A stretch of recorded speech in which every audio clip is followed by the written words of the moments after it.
have tremendously talented engineers who could do anything. And they will always push to do more. So they'll say, we can do this, we can do this.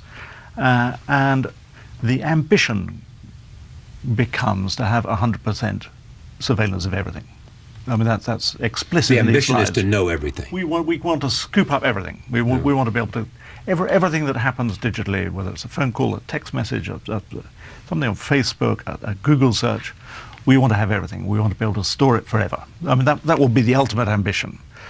So that does the engineering bit. Right. There's the legal bit. Is that what the law says? Well, a lot of the lawmakers are coming out and saying, well, when we passed the Patriot Act or whatever act in the UK, that was for a different age. We weren't actually imagining we were passing laws for. So there's the legal framework.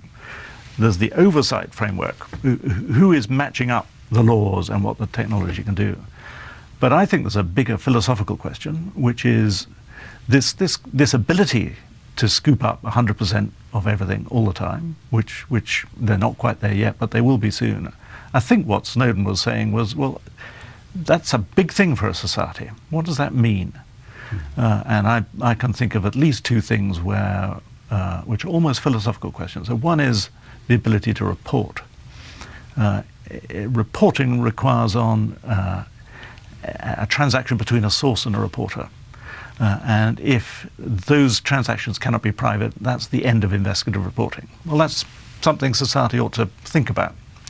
And the other is protest. The ability to protest and to dissent from the economic or the environmental or the political system that we have.